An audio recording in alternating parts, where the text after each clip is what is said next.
live. Thank you, everybody, for joining.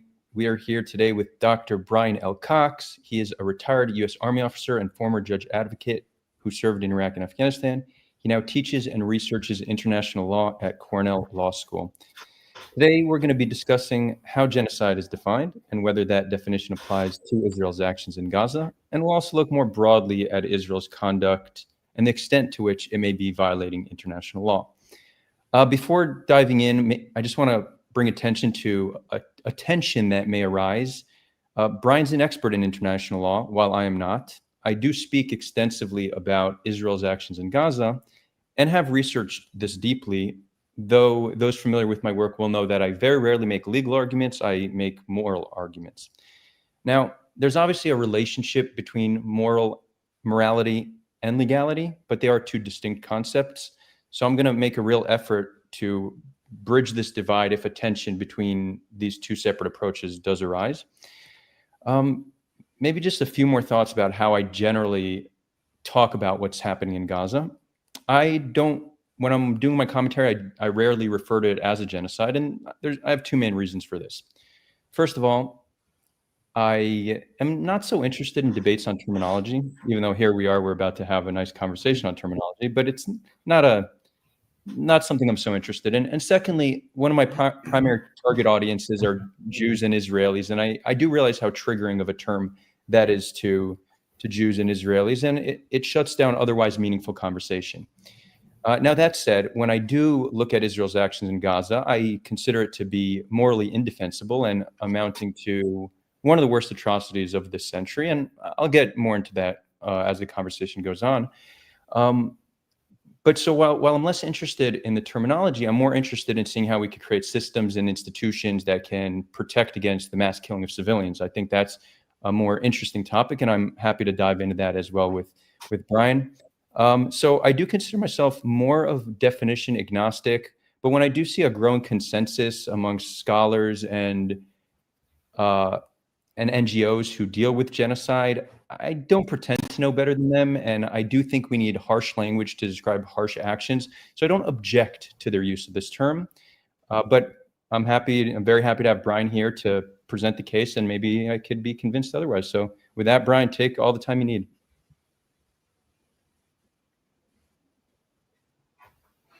Great, thanks, and thanks for having me. It's good to be able to join you for the conversation. So I was having a bit of a lag while I was listening to your opening remarks. So if I end up having a lag on my end and it's disruptive, just let me know.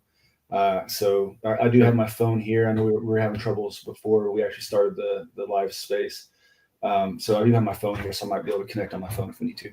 But yeah, so I think that's a really good framing for our discussion. I think what started the the discussion for us online that led to this current format here and this current meeting here was an exchange that you had with Elliot Malin online, right? And so he was responding to someone. He quoted somebody on X who said, I know people are going to not like this, but I'm going to start referring to what Israel is doing in Gaza as genocide.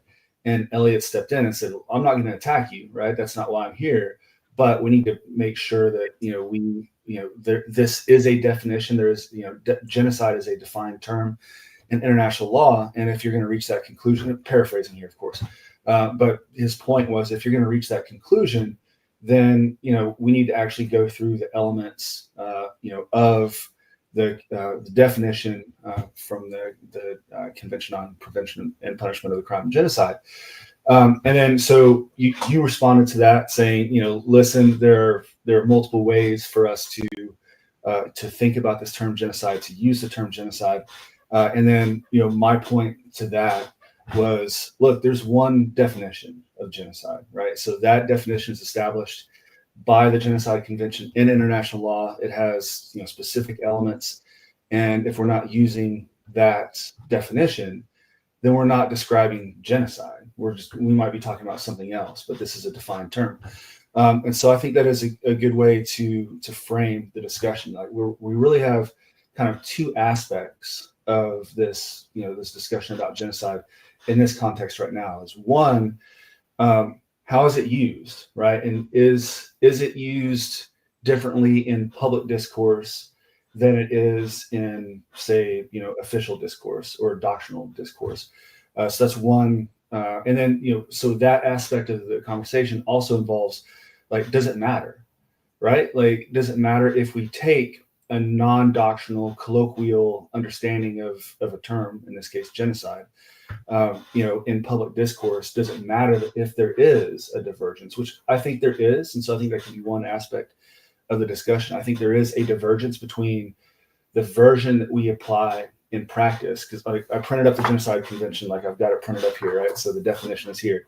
That's why I keep like kind of glancing down, because I'm like looking at the definition. So this is the version of genocide that we apply in practice. So as you mentioned before, I'm a retired military lawyer. I've advised on, like, we didn't really, my practice area wasn't focused on genocide specifically as a military lawyer, because that's more typically of like a strategic level perspective. Like, what is the policy of this government in this conflict, right? And so at the tactical operational level where I was, the focus is on war crimes, right? But if you have, like, the allegation regarding genocide in this context is that we have just a whole bunch of war crimes piling up on each other that indicate that Israel is engaged in genocide, right? So at the political or strategic level. And so, to that extent, the definition of war crimes and, whether there's a divergence in the colloquial definition versus the doctrinal definition, that ends up kind of dovetailing into this discussion about genocide, because we're just talking at a macro level. And so, I think there is a divergence in the way that the public perceive genocide versus the way that we apply that term doctrinally in practice, just like there is for war crimes. And so that's one aspect of our discussion is, is there actually a divergence? And as you mentioned, like, does it matter if there is? And I think, yes, there is a divergence, and yes, it matters. So that's one aspect of the discussion, right? And then I think the second aspect of the discussion is like, okay, so we've talked about how genocide is defined and how it's perceived and whether the divergence between the two exists and whether it matters. But now let's apply it in practice in the context of Israel's conflict against Hamas in Gaza, and then also the regional actors, along with the conflict. But we're focusing primarily on Gaza when we're talking about the genocide discussion. And I think it's difficult to achieve specificity in the second discussion if we haven't tightened down really our perspectives on the first discussion, right? So and I think the commentary that you've had on this topic, that the discussion I mentioned before, where Elliot was responding to somebody and you responded to him, and then you followed up a couple days later with a post saying, hey, listen, when I said earlier that genocide, as it exists in the court of public opinion, it might be different than the doctrinal term of genocide, that caught some attention. So let me kind of clarify a bit, right? And so we're having this discussion online that kind of is now continuing here about, should there even be a difference between, the definition of genocide as it exists in the court of public opinion versus what it would in a court of law. So I think that's a really good way to frame the discussion. And I'll say it just kind of my initial point is, I think you make a good point that a lot of words that we use, a lot of terms, can have a subjective meaning, right? Not every word that we use in our lexicon in any language is necessarily, has a strict objective meaning. An example of this that came to mind while I was listening to you talk just a second ago is I had a post on X last night where I was talking about the ideological alignment between progressives and libertarians. And as I was texting it, like to myself, I was doing it on my phone, so I was drafting it, and I referred a couple of times to libertarians as the woke right.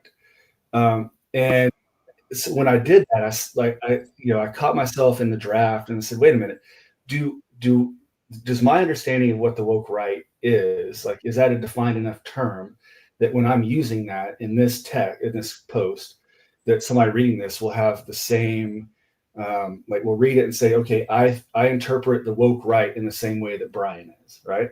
And I thought, well, no, because that term is, well, one, it's really colloquial, and it's kind of subjective on what we exactly mean by the woke right. And so I decided, like, because there's so much subjectivity with that inherent in that term, I should just erase that and like stop referring to that, because it's fine if I'm trying to be colloquial, but I'm not. I'm trying to speak with precision. And so, because of the inherent subjectivity in that term, and there's a lot of examples that we could use, I decided, no, that's not a good way to convey what I'm trying to communicate. So certainly we can talk about all kinds of other examples where words don't have necessarily a strict objective meaning or terms, but I think in some cases they do. And genocide is one of them. War crimes is another. So in the context of international law, because we're talking about law between nations, right? So the law that nations have come together and negotiated, like this, I'm gonna hold it up again because it's right here in front of me. This Genocide Convention, right? It started with Raphael Lemkin's term, for that he coined in the term genocide in Axis Rule that was published in 1944. So he came up with the term and explained what he thought of it. What that term should mean and what states should do with it. So at that point, it was kind of a colloquial term because it was just one guy, Raphael Lemkin, that came up with it. But then there was a UN General Assembly resolution on the term genocide, and then that led to the Genocide Convention, which is now adopted in the text, which is in front of me, which is why I keep gesturing towards it.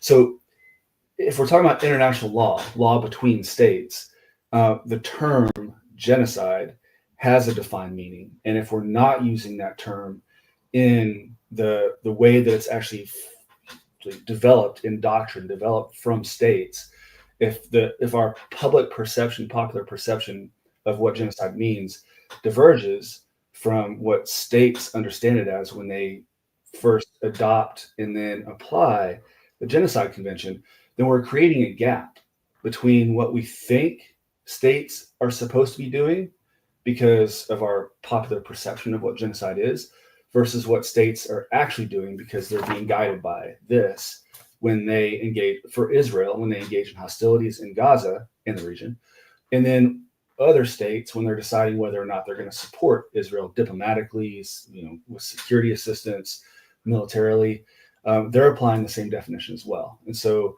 I think by not having precision in this instance, within our understanding of the term, we're creating that divergence between public perception and or popular perception, public policy, foreign policy. And I find that to be problematic. Okay. I think so far there's a fair bit of common ground here. I guess something I'd like to explore is genocide as it's currently defined too narrow, and is there a problem in the definition? So I looked at many other examples of just horrific war crimes.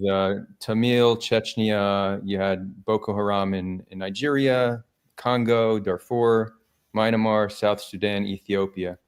Yeah. To the best of my knowledge, none of these were determined to be a genocide, but we know that these were just an abundance of war crimes, and I think Gaza should now be added to that list.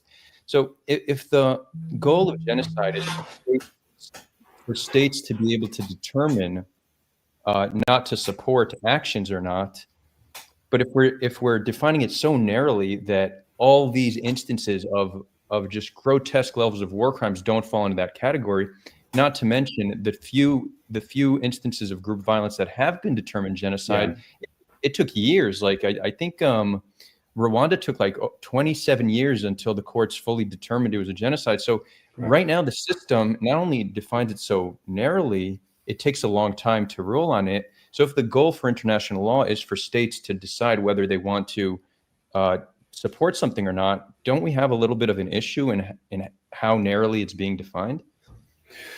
I was thinking back on the original debates. Like, you can go back to the General Assembly when they were debating this, how to define the term genocide, and then for the actual the adoption of the convention itself. And then, because I'm from the States, I looked at kind of the debate that was happening in the Senate when they were just determining whether they should support the convention and adopt it. And these are the same debates, very important debates that they were having at the time.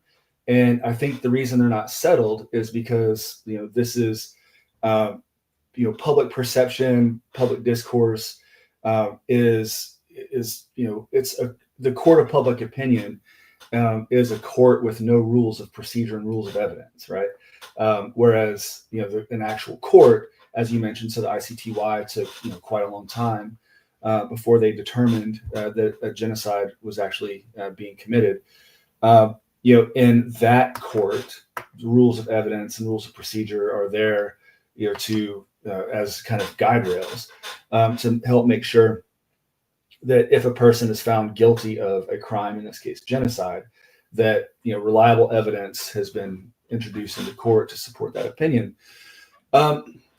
So I can understand, and this is like your point is a point that's been made since 1948, 47, when this when the first the UN General Assembly resolution and then the convention were being negotiated and being debated to begin with, is how do we take Lemkin's concept of genocide and how do we apply it in practice, and how narrow or how wide should it be? And if we define it too narrowly, like, is it going to mean anything? Or, if we make too broad or, too broad of a definition, will it then end up, kind of characterizing as unlawful, which is hopefully, they were trying to define one of the worst crimes imaginable, under international law. Will this, if we take too broad of a definition, will it just end up kind of being useless because everything is described as genocide? And so I think I understand the perspective of should we is the definition set properly? Is it too narrow? My perspective on that is it's narrow for a reason, right? And so you can have a mass collection of war crimes that occur in an armed conflict, and I think we'll end up getting to the point where we also address the perception that massive amounts of war crimes are being committed by the IDF in Gaza, right? So that's a separate issue. I take a very doctrinal approach to my assessment of war crimes and how we determine whether war crimes are being committed. And so, I think I have a different perspective than you on that as well. But, just taking not just in Gaza, but just in general, some armed conflict setting where there's just massive amounts of war crimes being committed. If the intent is not to destroy a group in whole or in part, then genocide isn't being committed, even if massive amounts of war crimes are being committed and should be prosecuted, by either the offending state or by another state on the concept of universal jurisdiction later. Those massive amounts of war crimes don't necessarily amount to the intent to destroy in whole or in part a national, ethnical, racial, religious group. They may be evidence of that, right? So we may end up being in a situation where, because these massive amounts of war crimes are being committed, that is an indication that the actual intent is to destroy a group in whole or in part. But the whole idea of establishing genocide, I've got Lemkin's book behind me, so I might just pull that out because I've tabbed and highlighted in the past some of his genocide commentary. But his point in Axis Rule was our existing lexicon in international law. At the time, it was the Hague regulations, because he was writing in 1944. So the Hague regulations were adopted in 1899, then updated in 1907. His whole point on genocide was our existing lexicon for what we now call war crimes, targeting law, law of occupation, is not enough. Like what we describe as what we would now call war crimes is not enough to capture the evil that of intending to destroy in whole or in part a national, ethnical, racial, religious group. And so we need to have a different, an elevated crime called genocide. And that's what he was advocating for. And so I appreciate and endorse the very high level of the high threshold that Lemkin described in Axis Rule, and that states ended up adopting on their own when they were inspired by Lemkin and adopted the Genocide Convention. They established this intent, this high level of intent, for a reason. And I'm not an advocate for reducing that level of intent or for expanding the definition. Okay. So just to summarize, it seems like there's different approaches to how people would like genocide to be defined. You take a little bit more of a conservative approach where you'd like the definition to be narrow and for the standard to be high, whereas others would like to broaden it so many more instances of group violence can be considered genocide. So that's kind of where the debate currently is at. Yeah. Amongst academics, legal, international lawyers, etc. Yeah, like this debate was held by states in 1948, and they came up with this, right? So I think this should be our definition. Okay, sounds good. So maybe let's dive in. And as I started, I'm more agnostic on this. Like it's not a hill I care to die on how it should be defined. I'm more interested in actual what's happening in Gaza and how we can build systems and institutions to stop that. So your take is that for the most part, Israel is conducting itself properly in Gaza, right? That it's committed to complying with law of armed conflict in the conduct of hostilities, and that there's a lot of rhetoric. There's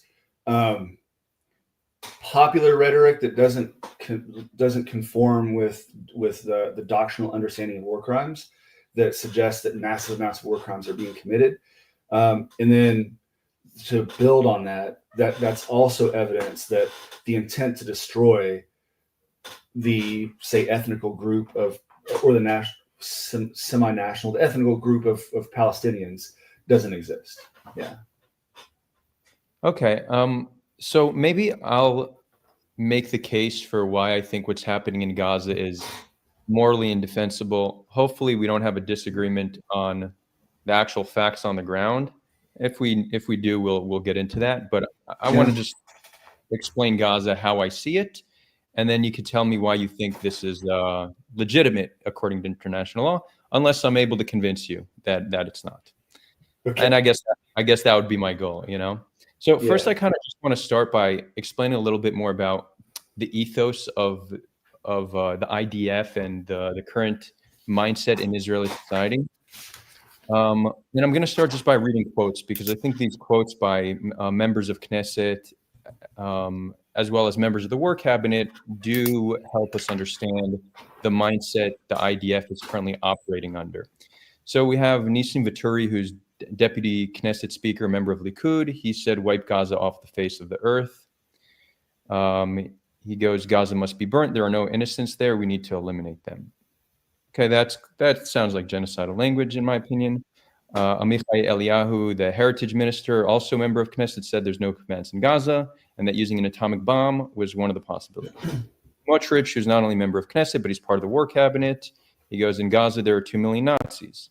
He then more recently said, "No one in the world will allow us to starve 2 million people, even though it might be justified and moral in order to free the hostages." We have Netanyahu, who's running the show, infamously referred to Palestinians as Amalek, and those are the people that ancient Israelites genocided according to the Old Testament. More recently, there was a leak that Times of Israel reported on in a War Cabinet meeting. Netanyahu said, that we're destroying more and more houses in Gaza, so they have nowhere to return to. Now, in terms of destroying homes and have nowhere to return to, this seems like a repeated pattern to try to make Gaza unlivable. On October 13th, 2023, 5 days after the horrific day of October 7th, Gila Gamliel, the Ministry of Intelligence, circulated a white paper calling for the forcible transfer of the civilian population to Rafah, and then leading to mass deportation to 10 cities in northern Sinai, their eventual resettlement there, and the fortification of the Gaza-Egypt frontier so they may not return. A permanent relocation. This was a plan that was shared back days after October 7th. More recently, we saw that 22nd Battalion. So these are officials, and now I want to talk more about what actual IDF commanders and battalions are saying. But 22nd Battalion of the Carmeli Brigade, a video was published of them singing "May Your Village Burn" before entering Gaza. You could only think how these people are going to act when they enter Gaza. We have Lieutenant Colonel David Cohen, who also recently said on video, "Everyone you encounter is an enemy. If you identify a figure, open fire, annihilate, and move on. Do not be confused in this regard." Recently, an IDF whistleblower said, when asked, what would be the reaction from soldiers when they killed a civilian? The soldier said, "I think a lot of them really feel like they did something good. I think the core of it, in their mind, these people aren't innocent." Now, this is corroborated. This idea that there are no innocents in Gaza is really corroborated by a recent poll put out by Hebrew University A-Court Center that shows 64% of Israelis believe that there are no innocents in Gaza. So, and I want to be clear, because what I'm doing now, really, I with all parts of the conversation, this is the part I struggle with the most, because it requires me to essentially demonize my own people. And I want to make it clear, I have no hate in my heart for my fellow Israelis. These are my friends. These are my families. These are my loved ones. These are people who I spend time with day to day. And when you meet Israelis, they're some of the kindest, warmest people you'll ever meet. And humans are complex. We have this great capacity for love for those in our in-group, and a great capacity for hate for those in our out-group. So I do want to make it clear that if you meet an Israeli, you're not going to get the impression that they're a hateful person, unless that is you talk to them about how they feel about Palestinians. And again, we could talk about how Israelis have been radicalized to this point. I think 100 years of conflict will do that to a population. But in order to understand what's happening in Gaza, we need to be honest about how Israelis view Palestinians. Now, considering the mindset of Israelis today and how they feel about Palestinians, we should be very concerned with sending in such a military to engage. The only thing I could think of that should make us feel a little bit more comfortable is if there's just a very high level of discipline and a system of accountability against war crimes. But neither of these really exist in Gaza. And, just some examples of how we know this to be the case. The IDF is by far the most revered institution in Israel. And holding soldiers accountable does come with social and political repercussions. The best example of this was the Sde Teiman alleged gang rape incident, where 7 soldiers were arrested. Subsequently, the prison where they were being held and the courthouse were raided by far-right Israelis, including a member of Knesset. This is for arrest for alleged gang rape. So we see that when soldiers are held accountable, there is a cost. In addition to that, we do see an abundance of IDF soldiers just uploading posts on social media of them committing war crimes. Perhaps relatively minor war crimes are what they're uploading, but they're uploading them carelessly, whether it's destroying medical equipment, destroying water infrastructure, mass looting, burning books, burning down homes, the whole lingerie scandal, which perhaps isn't a war crime, but it just shows a level of conduct. There's been videos and photos of them uploading of abusing prisoners, many of whom we then discover are not charged with any crime. And to think the courage you need to have to upload this, you need to know that there's not going to be repercussions, and you need to know that there's not going to be societal backlash. So we're seeing an abundance of this happening. And so far, with everything happening in Gaza, there's only been 5 people who have been charged with crimes, and these were 5 in this Sde Teiman incident. And the only reason the IDF did anything about it is because a whistleblower came out and reported that it was happening, and a very courageous Israeli doctor came out and said that this is happening. So the IDF had to act. but most war crimes are not reported, they're not recorded, and nothing's done about them. So not only do you have a very angry and radical population in Gaza, you don't have a system of accountability. So if we knew nothing else about what's happening in Gaza, we could assume with a very high degree of certainty that there's going to be an abundance of war crimes just based on that alone. But let's look at the actions, because the actions we're seeing very much support everything said here. So there's really been a systematic destruction of water infrastructure, wells, desalination plants, water treatment facilities. This is not infrastructure that we could claim is militarized. This has a simple purpose of giving water to the population. The majority of cropland in Gaza has been destroyed. Currently, only 13 out of 36 hospitals in Gaza are operational as a result of lack of fuel, lack of supplies, lack of personnel, and lack of clean water.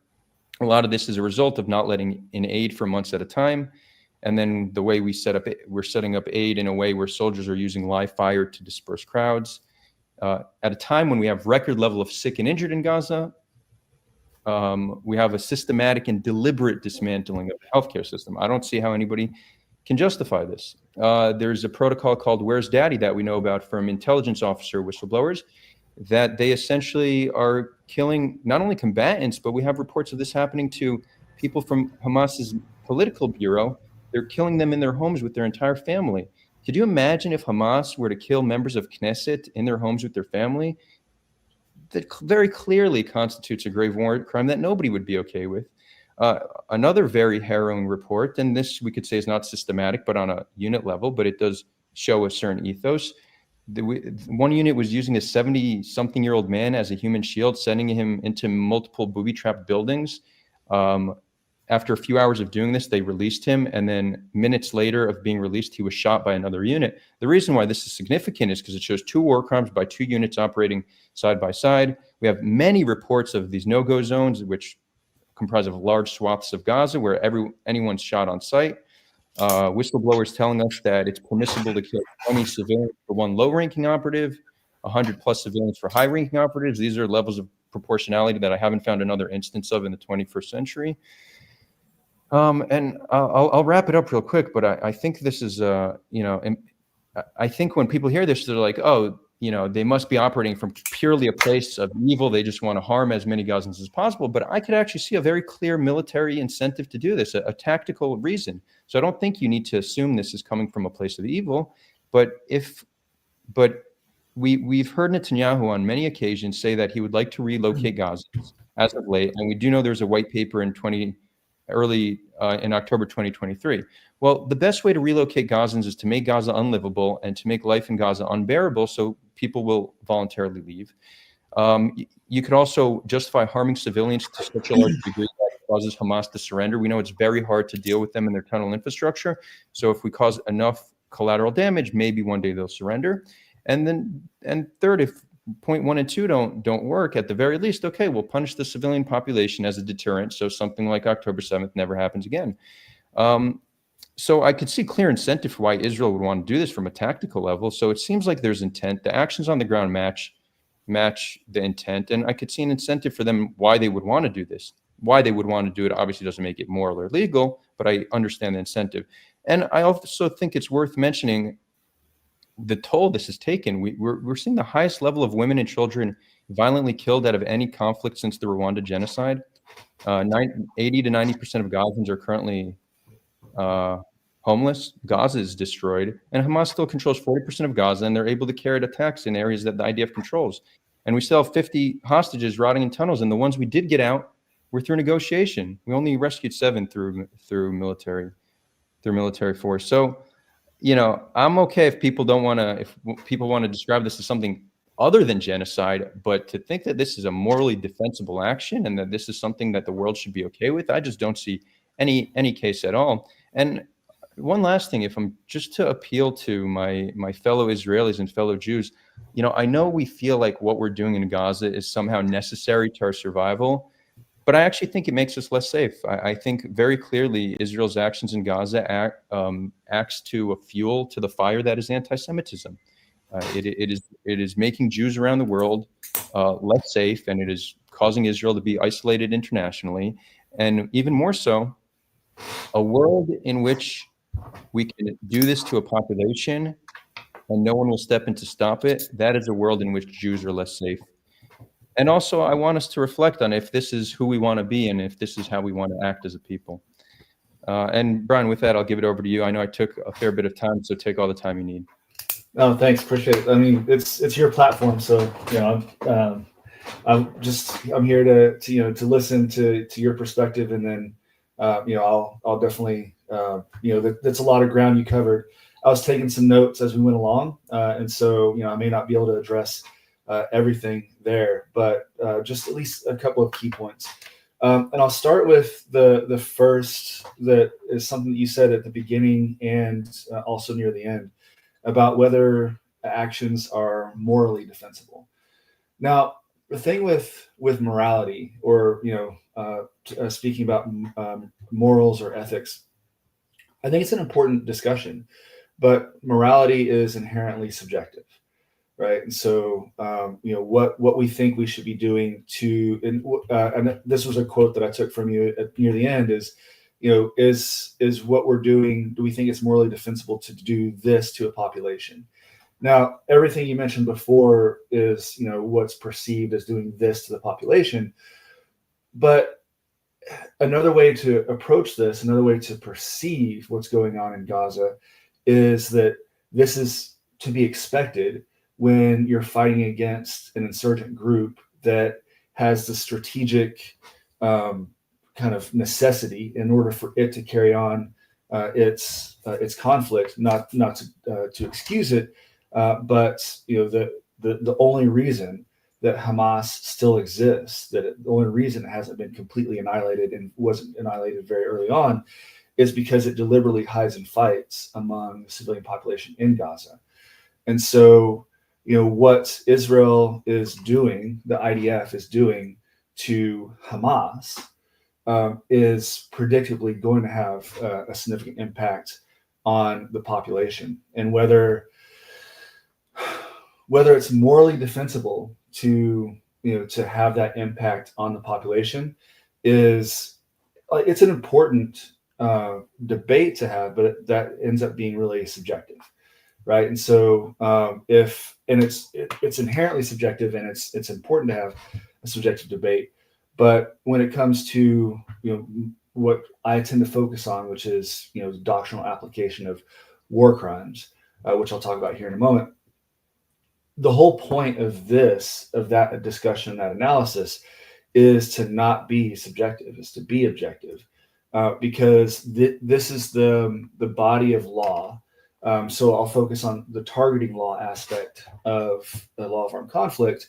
This is the body of law that any military, if we extract ourselves from the context of Israel and its conflicts in Gaza, just any country at all that goes to war or armed conflict, this is the body of law that its troops have been trained on, service members have been trained on, and are expected to apply when they get into the battle space, when they engage in the conduct of hostilities. And this doctrine that we have, and the reason I refer to it as doctrinal is because the law as it exists, international law as it exists in doctrine, is what our doctrine is based on, right? So if you go to the DoD Law of War Manual, or if you go to for the U.S. context, or if you go to the joint publication on targeting or whatever, if you read our rules of engagement, our tactical directives, they start. So that's our doctrine. It starts with LOAC as it exists in doctrine, and then builds on it from there. And so this is not meant to be subjective. It's inherently objective. It's the set of rules that guide our conduct. So, and you started off your remarks here with, I think, what a lot of people, and I would regard it as well in this way, is taking political rhetoric out of context. For one, and for two, not always. Like some of the quotes you have mentioned, like that there's no other context other than to say, yes, we want to, destroy Gaza, I'm sure. But some of the political rhetoric is kind of cherry picked and taken out of context. So that's one aspect of political rhetoric. But then as a former, as a retired military lawyer, and now international law scholar, what I focus on is the separation, if there is any, between political rhetoric, whether it's taken out of context or not, and how that guides the conduct of the troops who are actually sent in to fight in the armed conflict. And there's a lot of evidence that we could point to as well that indicates that the IDF is committed to complying with law of armed conflict, and it does so in the conduct of hostilities. So, like and for that, I'm thinking of actual doctrine of the IDF, or as it's publicized by the Ministry of Foreign Affairs. So very early on, this would have been early November of 2023. The MFA published basically an information paper on LOAC that's still available. It was updated a couple of days later, I think, but now it's been in its final form since November 7th, I think. But it's a 4-page information paper. I'm just using this as an example. It says, listen, this is our interpretation of LOAC. We are committed to, and although this is MFA that put this out, it was in coordination with the military. These are the rules that we apply when we go fight. And it doesn't matter if it's just Hamas or whatever. Like, these are the rules that we apply in the conduct of hostilities. And then they list an explanation of the basic rules, so distinction, proportionality, feasible precautions, and then they go into more detail about what happens if we're fighting an adversary like Hamas that makes it a point to militarize say medical facilities, right? Well, medical facilities we're not supposed to be directing our attacks against medical facilities, because the understanding is that there's no military necessity to do so, because they're supposed to be strictly medical activities. They are not supposed to be contributing to our adversaries' kind of warfighting capabilities in some way. And so the understanding is that they're off limits. But if our adversary, in this case Hamas, does end up militarizing hospitals or some sort of medical facility, then the protection that it's provided under international law has been negated, essentially. Now it's no longer just a hospital. Sure, it is, but it's also now a military objective. And so if we have this doctrine that exists, and I'm just using the MFA information paper as an example, like the IDF obviously has an extensive collection of doctrine, just like the U.S. military does, or the UK, or any other kind of I'm going to use significant military. We'll do that. We'll express it that way. So we have this doctrine in place, just like the IDF does, that guides the troops as they're engaged in conduct of hostilities. And so if we're going to assess whether they're complying with LOAC, our starting point needs to be doctrine.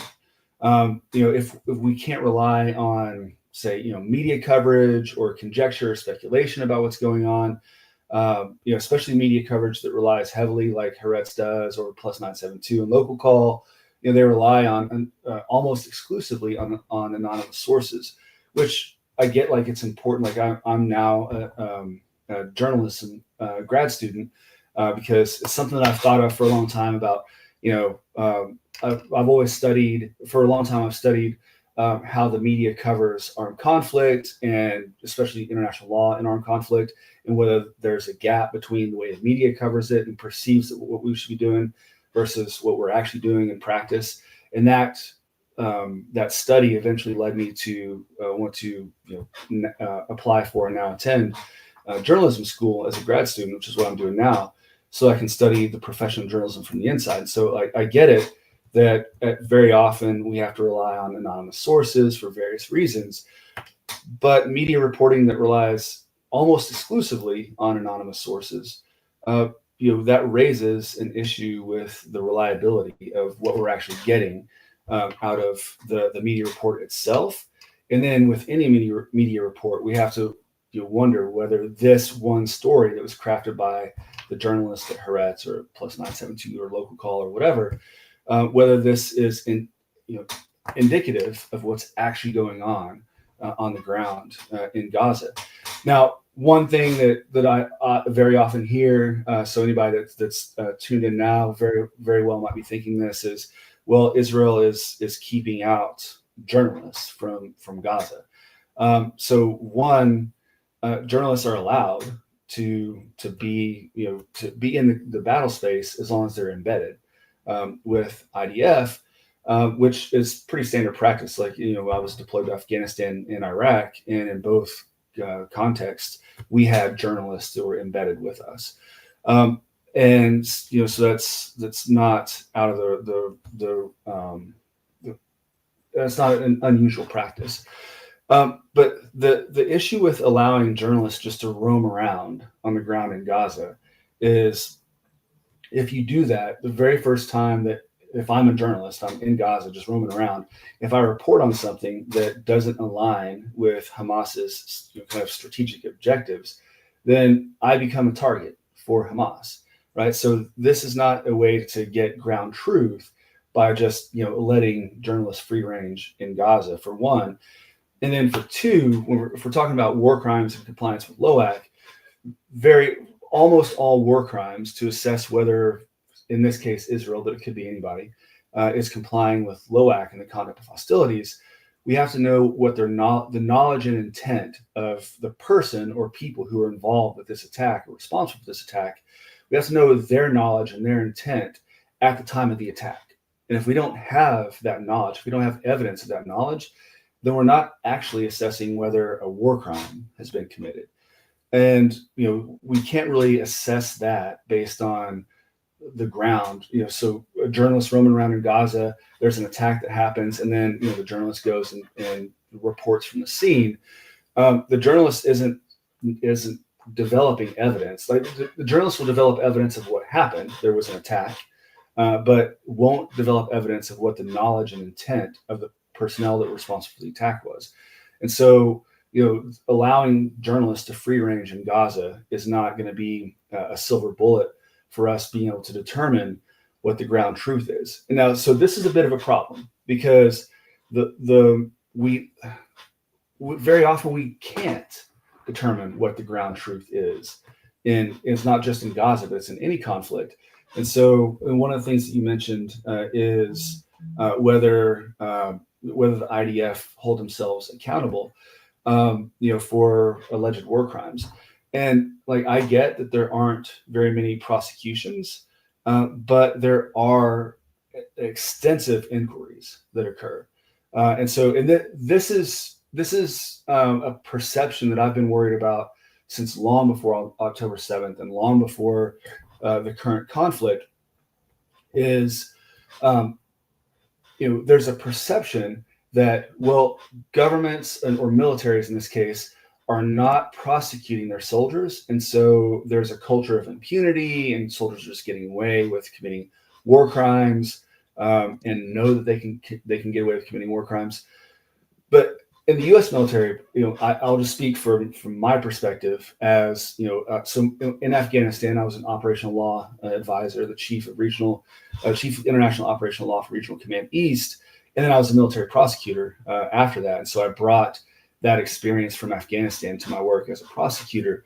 The two things that keep the perception of prosecutions fairly low in this context. One is, very often the conduct that's being perceived as a war crime in public discourse isn't actually a war crime. And so we're not going to prosecute it because it wasn't a war crime to start with, because we've done an inquiry, we've assessed whether as a matter of doctrine this conduct violated LOAC, and if not, then we're just not gonna. It wasn't a crime, so we're not going to prosecute. So that's one.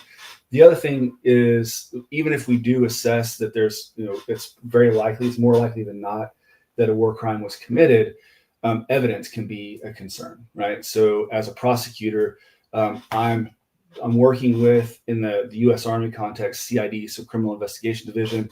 They've got the lead for investigations on major crimes, including or allegations of major crimes, including war crimes. And so I'm working with CID to assess what evidence they've got, what evidence I would need to bring this into a courtroom to pursue a prosecution. And if I can't get the evidence, then my suggestion to the commander is going to be, we don't move forward with this. And then when I was a prosecutor at the time, it was the commander's decision to move forward or not. The MAG Corps for the IDF is different. The IDF or the MAG Corps can make the determination on their own. But still, there is an investigative process, and then there's an assessment as to whether there's evidence that a war crime is committed such that a prosecution would be, there's a reasonable likelihood of conviction if we do move forward with a prosecution. So those are kind of like overall general kind of observations that go to the popular perception of whether there are war crimes being committed. And again, so you're speaking specifically about the IDF in Gaza, and I am as well, but even just more broadly than that. If there is a divergence between public perception of what a war crime is and the doctrine of what a war crime actually is, then there's going to be a divergence as well between the public perception of what a military should be doing, and then the sense that there's a huge culture of impunity because people aren't getting prosecuted, when in actual practice, very likely what we're doing is we're applying the laws that exist in doctrine and determining that, one, over the overwhelming majority of conduct, this wasn't a war crime to begin with, which is why we're not pursuing prosecution, or potentially two, in a much smaller population of examples would be, yeah, we think it's a war crime, but we probably can't sustain a prosecution for that. And so that's what we're doing in practice. And if there's a divergence between that and public perception of what we should be doing, then there's naturally going to be the perception that there's a culture of impunity, that our military is, whichever military is not holding itself accountable, when in reality, in practice, the military, in this case the IDF, very well might be, and I think is, but we're just applying the doctrinal definitions of war crimes.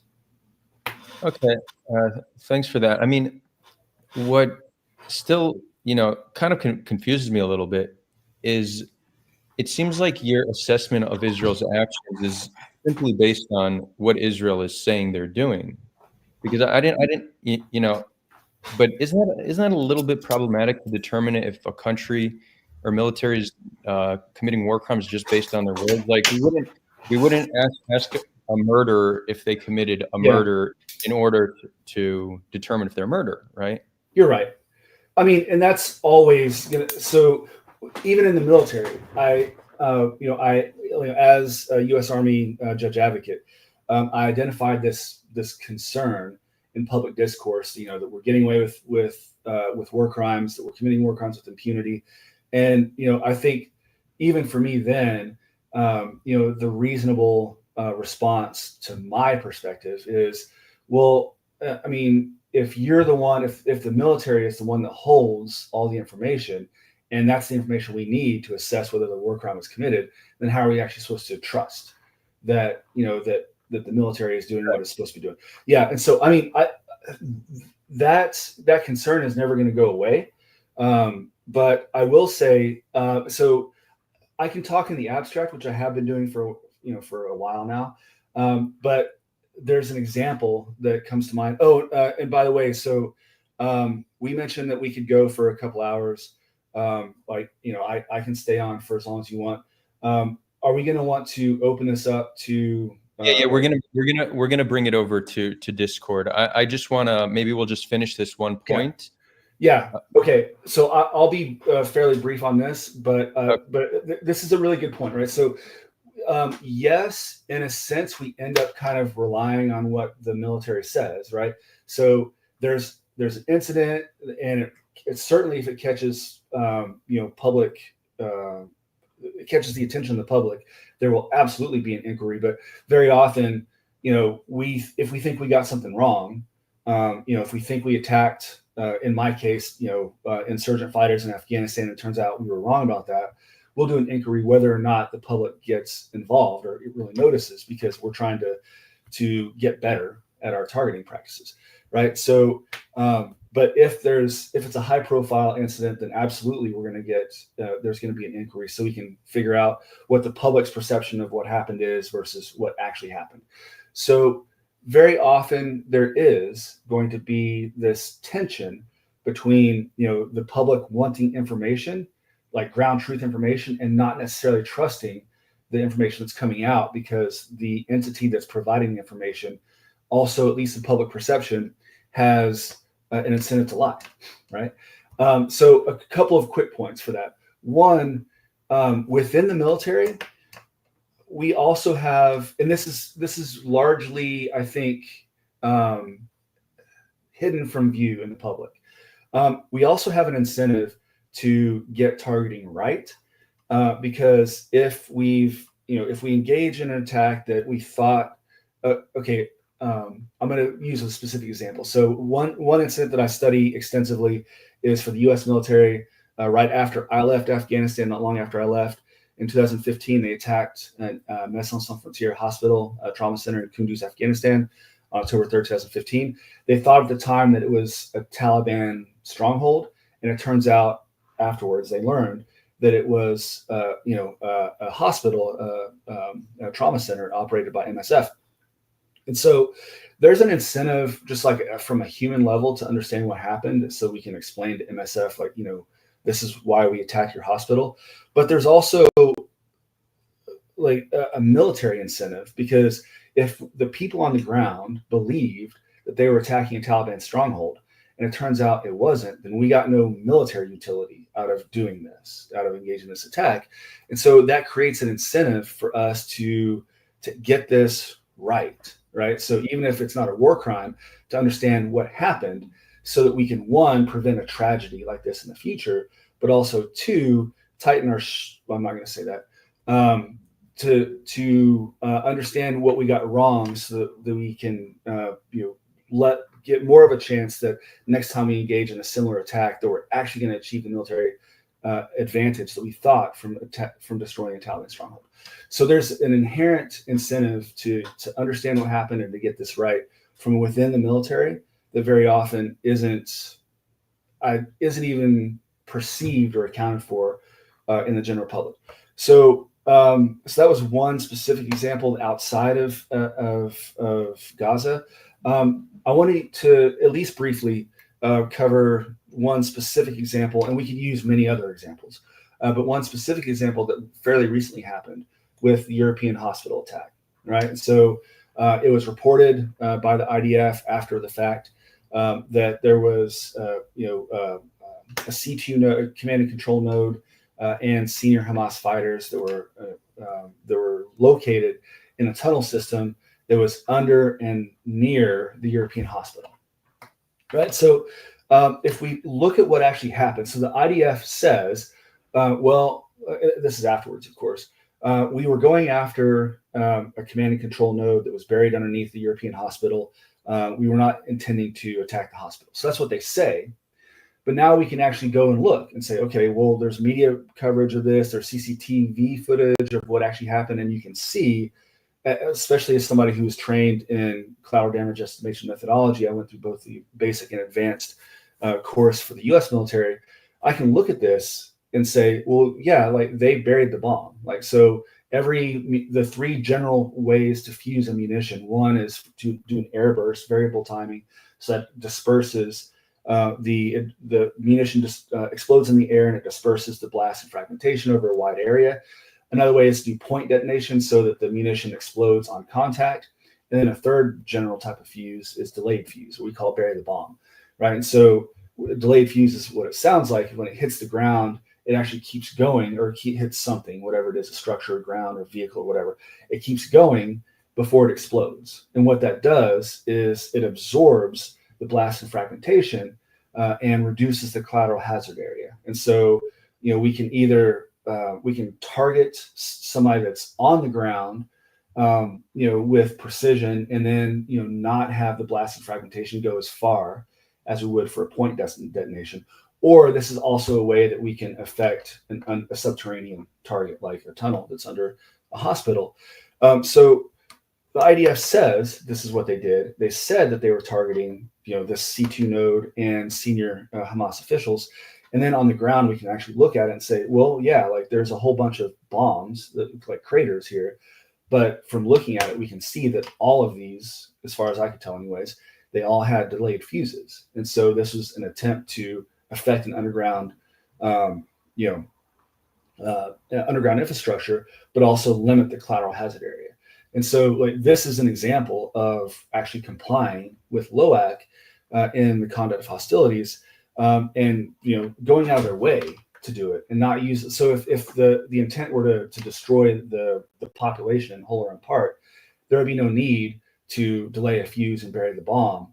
We could just, not we, but the IDF could just use it as an excuse to just, completely destroy the entire area. And that's not what they did. They actually, from a weaponeering perspective, they implemented distinction, proportionality, feasible precautions in the attack, the requirements for LOAC, to actually achieve the effects that they say that they were trying to achieve, and to do so in a way that minimized the potential for civilian harm. It's like that's just one example. Like we could go through a whole bunch of other attacks and have a similar discussion. But so one, that's to me, when I'm looking at this, I'm looking at it as evidence that this is a military that understands what its obligations are and is committed to complying with those obligations. But then two, to your point, is this is a way to use the observable events that happen with this attack to say, okay, this is what the military says it was doing. This is what actually happened. And can we use the observed effects to basically verify what the military says that they were trying to do? Okay, yeah, I mean, I see a very clear inherent issue with relying on the word of the IDF and Yeah. trying to assess war crimes that way. And because you could find thousands of instances where Israel abided by international law, but that's not how you determine if they're violating international law. And the areas where they're violating international law, they're not going to be honest about it. There's a massive incentive to not be honest about war crimes you commit. So the way I reach conclusions, I think anything either Israel or Hamas says should be taken with a grain of salt. They both have an incentive to lie and a clear history of doing so. So I think the best evidence we could have is video and photo evidence. Sometimes that's not available, so we rely on whistleblowers, journalists, NGOs, reports on the ground. Now, you did say whistleblowers are anonymous, so we should take that into consideration. I do agree. But the fact that these are coming from left-wing, they are Israeli publications, but they are left-wing. But there's a very big difference between a publication having a bias, which they all do have a bias without a doubt. That's not the same as alleging that they are fabricating whistleblower reports. Like that's a very serious allegation that we need some proof of. And I would say, though, if my entire understanding of Gaza was simply based off whistleblower reports, I would say there's potentially a single point of failure. It's not strong enough. But there's a lot of corroborating evidence. And I think we can't look at the areas where Israel is abiding by international law. We need to look at things that very clearly seem to be a violation, things on a policy level, like the Where's Daddy protocol, killing people in their homes with their entire families, militants, as well as people from the political bureau, or the systematic dismantling of hospitals. You did mention that there is militarization of that, but if we actually look at the evidence Israel's presented, and again, I would like, everything I say is based off available evidence. So far, the only evidence we have of militarization of hospitals is a tunnel that is adjacent to Al-Shifa and a tunnel that is either underneath or adjacent to European hospital. The reason I say adjacent or underneath is because Israel did not provide a single unedited video, so we don't really know where the tunnel is relative to the hospital. So we could say there's some evidence of military use of those hospitals, or at the very least, tunnels in their vicinity. But we have the majority of hospitals in Gaza are not operational, and zero evidence that they were in any way, shape, or form militarized. And even let's say hospitals are being militarized, fine.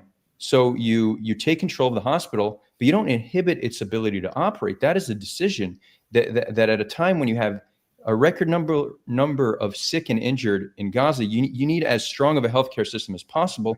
It's been systematically destroyed.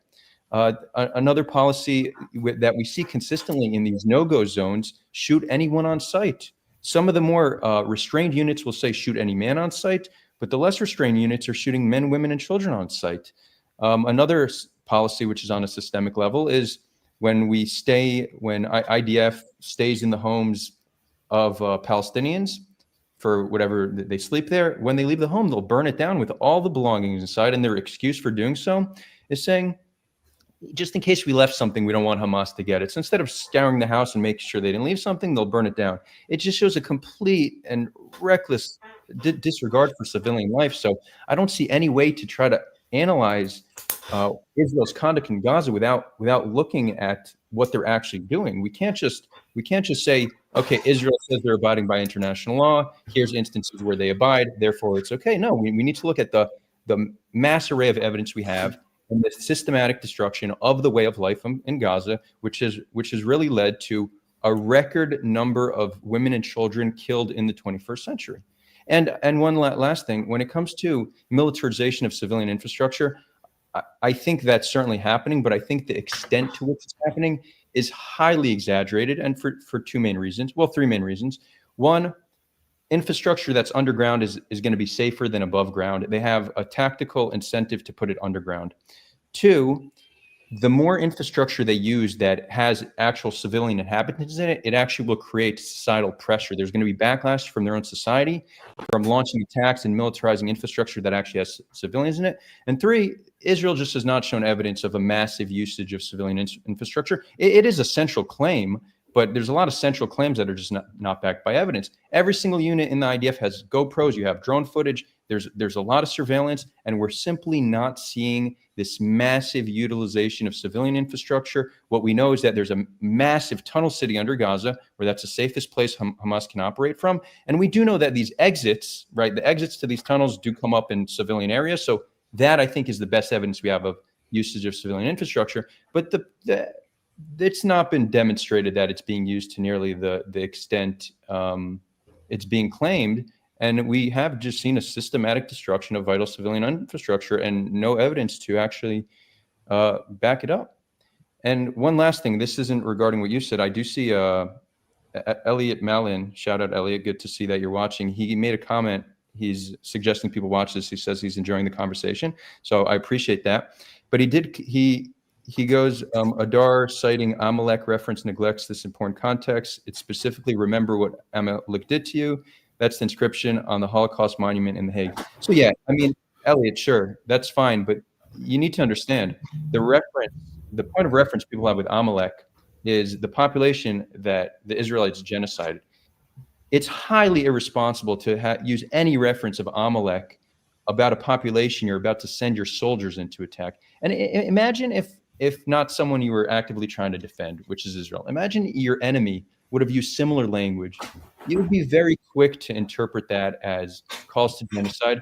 Similar how recently Francesca Albanese said we need to destroy Israel's economy. And I believe, Brian, both you and Elliot, you both said that's incitement to genocide. But I feel like when we have members of Knesset having language that's worse, it seems like there's like an excuse being given. So I just want to point that out. I'll give you final thoughts on this, and then we're going to bring it over to Discord, where we're going to have a live Q&A with the community.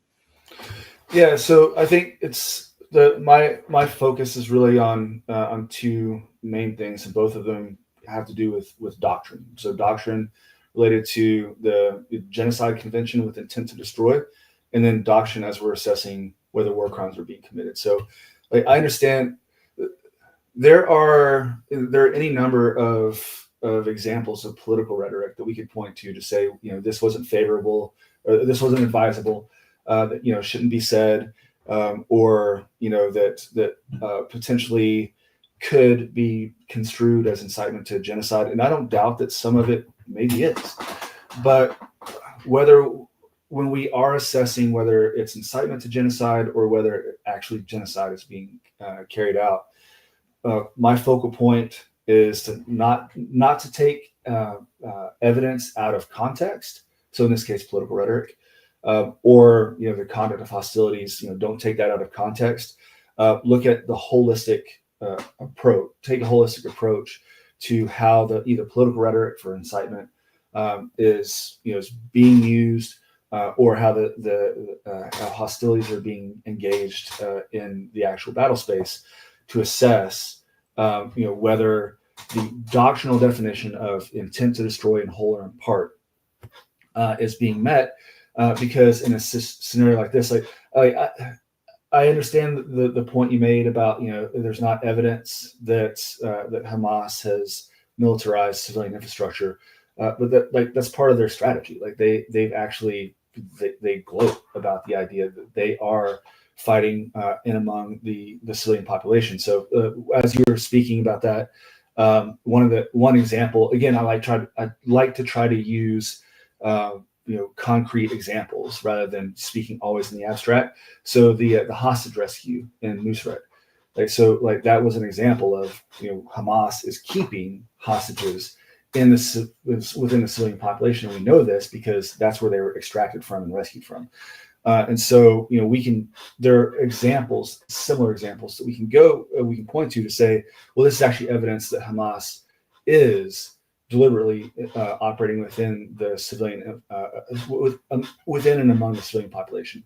And if that's the case, then intent to destroy Hamas in whole, if we're just looking at the effects, will look very similar to intent to destroy in whole or in part civilian population. And so for one of the four protected groups on that basis. So my starting point when I'm assessing whether genocide is being committed, and I understand why this may be controversial if you're inclined to doubt or to question a government source, and the government may have an incentive to lie, say for example. But my starting point is what the government says it's doing, right? Because that's the starting point for me, because we're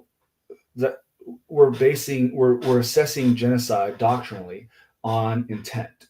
And so my starting point is, what does the government say that it intends to do? In this case, the strategic objectives, the official strategic objectives are to end the security threat, the enduring security threat that Hamas poses to Israel, and to ensure that it is no longer in a position of governance in post-conflict Gaza. And then also because Hamas abducted hostages from Israel on October 7th to repatriate the hostages, right? So those are the twin strategic goals, right? And so if the government says these are what our goals are, for me, that's the starting point when assessing intent to destroy in whole or in part. And then we can look on the ground and see, okay, is what we see on the ground, is that consistent with the expressed intent or not? But doctrinally, for me, that's the starting point, because intent to destroy in whole or in part a group as such is the doctrine of genocide. So that's my starting point. So that's genocide. And then because we've talked quite a lot about it, also when it comes to war crimes, same thing. So my starting point very often is the Rome Statute. Even though that Israel has not ratified the Rome Statute, the war crimes provisions, the substantive provisions, so Articles 6, 7, and 8, genocide, crimes against humanity, and war crimes, are consistent with Israel's, the IDF doctrine. And you can check that against public documents from Israel. And so the starting point, if we're assessing whether war crimes are being committed, for me, is the Rome Statute, right? Or at least is a good starting point. And that tells us what we need to assess in order to determine whether a war crime is being committed in one case or in multiple cases. And if we don't have that evidence, then, which includes the intent and knowledge of the personnel responsible for the attack at the time, then we're not engaged in a proper war crime analysis. And so if we're not doing that, then we're creating a gap between what we think Israel should be doing and the by extension, the standard that our own governments, say, Israel's traditional supporters, are supposed to be holding Israel to account, right, by this standard. So we're creating a divergence between the public perception of what they're supposed to be doing and what they're actually doing. And for me, the starting point for both genocide, assessing whether genocide is being committed or whether war crimes are being committed, is the doctrinal definition for both.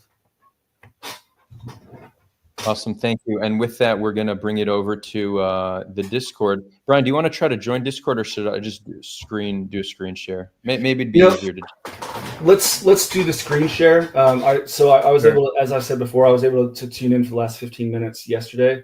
Yeah, no problem. I saw that there was an issue with getting him set up with Omer, getting Omer set up. So it seemed to work out for you that you were able to do a screen share. Yeah. That's no problem. That's no problem. And I do see some comments, so I want to address real quick. There are people who are saying, responding to my comment that I'm saying there's little evidence of usage of civilian infrastructure. So no, as I stated, there is evidence, but the evidence we have does not suggest that the extent to which it's being used is as what's being stated. So we have a situation where 80% of Gaza's infrastructure has been either damaged or destroyed. We do not have evidence suggesting that it's being used so broadly. And if somebody says that there's massive amounts of evidence, please show me. And as you all know, I do live streams once to twice a week. Anybody's invited on any time. Present the case. I'd love to hear from you.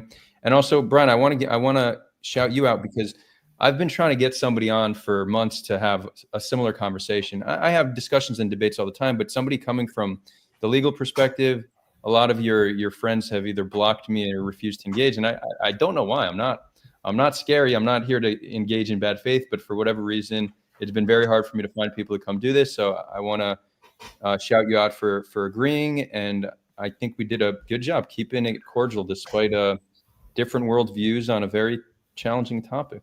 Yeah, man. So I want to echo that as well. So I had a friend reach out by email to ask when I announced, when we had this discussion on X that we were going to set up this conversation. I'll paraphrase, of course, but the point was like, why are you giving this guy bandwidth? Like, why are you giving him visibility? And so my internal response at first was like, well, it's his freaking platform, right? So it's like, it's his visibility to start with.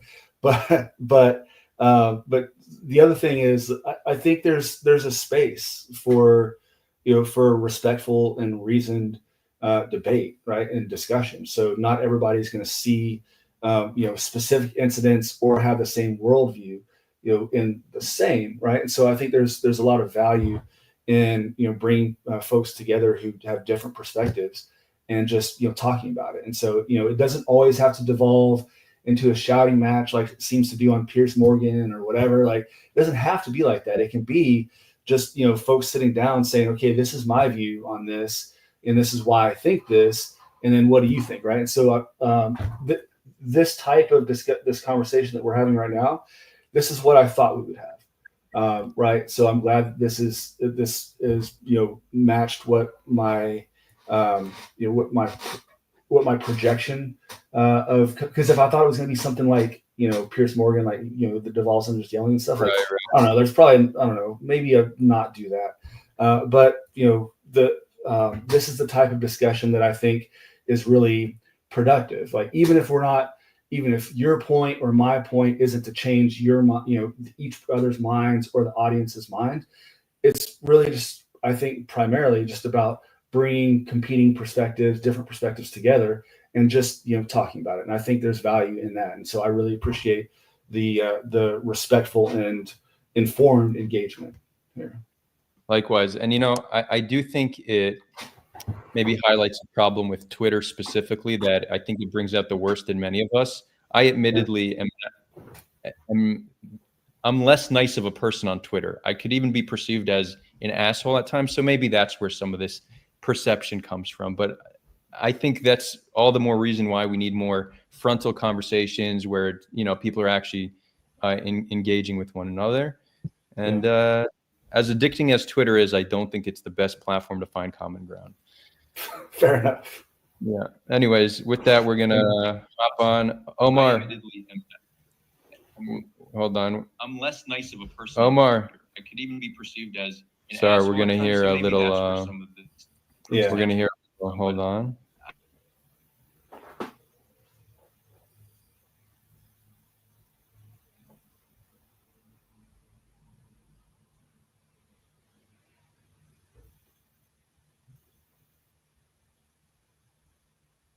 Okay, cool. Okay, we're gonna do this. Oh, and for those watching, if you want to ask Brian a question directly and you want to be part of our awesome community, it's a community of Israelis, Palestinians, and voices around the world. Join our Discord. That's where we're going to be streaming this from. If you're on YouTube, you can see this either in the description or I dropped it in chat. If you're watching this on Twitter, you could see a link in my bio. We'd love to have you join, regardless of where on the ideological spectrum you come from. And with that, we're going to bring it on. And, you know, Brian, we did mention how cordial this has been. I cannot guarantee the same level of cordiality on when we open it up to the masses. But if anybody gets out of hand, then we're just going to I'm not going to let them speak, but the tone might be different than what it's been. Fair enough. Cool. We're going to start by bringing, let's start with Matthew Concrell, who many know him on Twitter as History Speaks. I don't know if you guys have interacted, but Matthew, you're welcome to join stage. I've invited you on. Awesome. Matthew, what's up? I'm not hearing you. Are you hearing him, Brian? Nah. No, Matthew, we're not hearing you. I would say maybe leave and come back.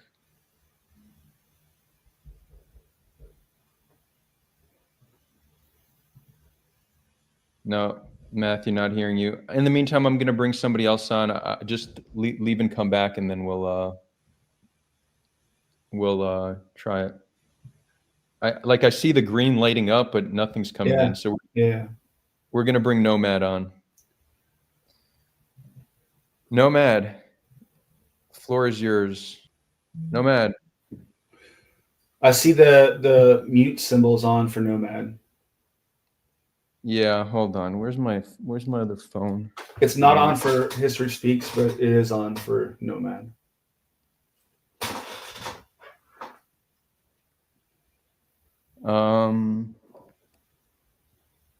Yeah, History Speaks. We can hear you, Nomad. You're gonna need to unmute yourself. If not, we're just gonna bring it over to Andrew.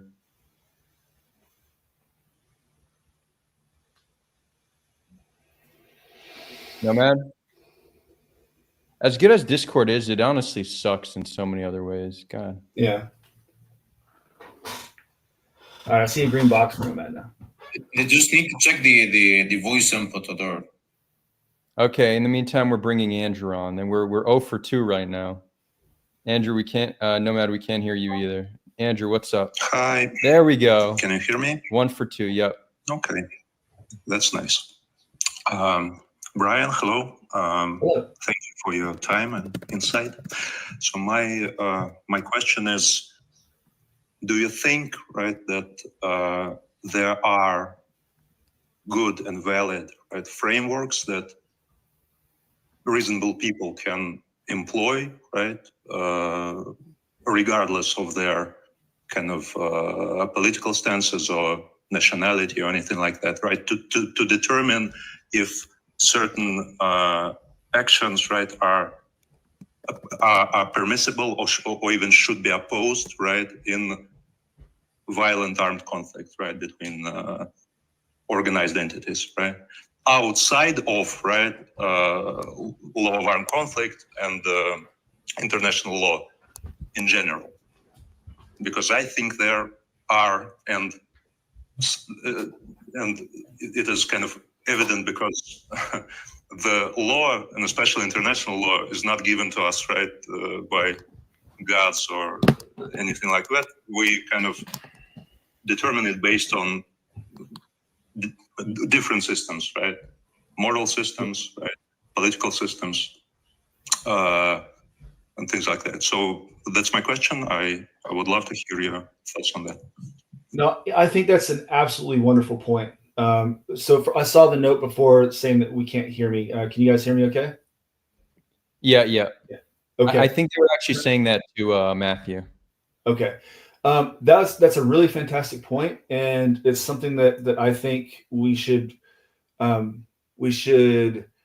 take to keep in mind and to take to heart even more than we actually do. I think there's a tendency, and we can talk about specific justifications for this, but there's a tendency to reach for the language of the law when we're talking about not just armed conflict, but it can be anything. But the challenge with armed conflict is, well, there's a lot of challenges, but and so I think I would like to see two separate conversations, right? Rather than kind of merging like subjective or ethical or moral concerns with the law. My preference is to keep those completely separate. So we can say, first of all, do we think that there are war crimes, crimes against humanity, genocide being committed, not just in Gaza or the region, but just in any conflict? This applies across the board. Do we think international law is being complied with? Yes or no? And that can be one discussion. And then a separate other discussion can be, okay, regardless of whether, like outside of international law, do we support what's going on? Do we support and I'll bring it back to Gaza now. If we take it face value, and I know there are a lot of people who don't for various reasons, but let's just do it for the sake of argument here. If we take it face value that Israel, the political leadership of Israel is expressing their actual intent is to destroy Hamas in whole for the reasons that are stated, we can have a discussion about whether we think that that the destruction that's going to accompany this strategic objective is worth the actually going through with it. And I think that's a debate that there's an incentive. If somebody wants to end a policy, one way to do it is to say that it's a bad policy, but then you have to end up considering other perspectives about, well, okay, if we don't, I'm going to channel the IDF now, or the Israeli leadership, even though I probably shouldn't do this, but like if I'm putting myself in their shoes and I'm saying, well, we need to go into Gaza and we need to destroy Hamas in whole because of these reasons, and there's no other alternative. We can have a policy debate about whether that's a good idea or not. But by sticking in strictly policy, I think the reason we have a tendency to reach for the law is now it's more of a debate and it's more about competing perspectives. Whereas if I can make a convincing legal case, I can say not only that Israel in this case, but again, this could apply to any conflict, to any government. Israel not only shouldn't be doing this, but they can't be doing this as a matter of law. And when they are doing it, they're violating the law by doing so.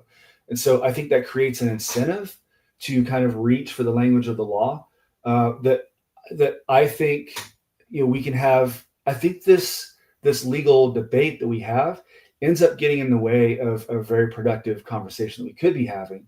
Just set aside the legal aspect and just stick to the policy, the ethical, the moral debate about whether the destruction that we're seeing in Gaza is worth the expressed strategic objective in engaging in the conflict in the way that Israel's been doing.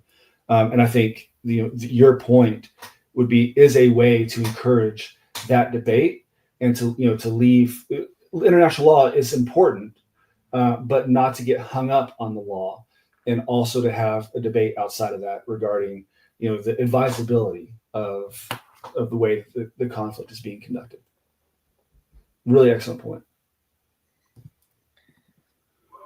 Thank you. I see the moderator is allowing me another question. Is that okay? No. If we have time, we'll do a round two. We just have a lot of people waiting. Thank you, Andrew. Thank you, Andrew.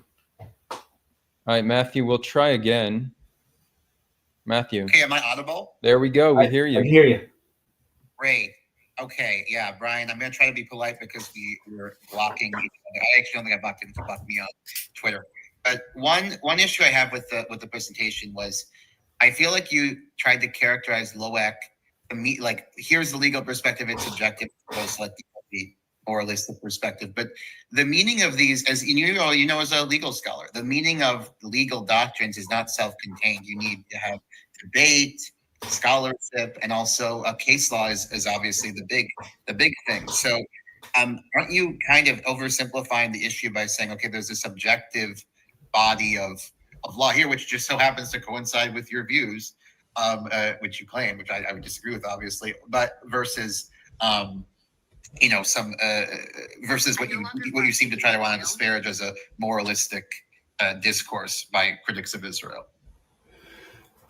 Okay, that's a really good point as well. So I do think there is, and it's not just me saying this, there is absolutely space for the perception of law, right? So if we look at article, and I'm going to go do this off the top of my head. Correct me if I'm getting this wrong, because I typically don't do this.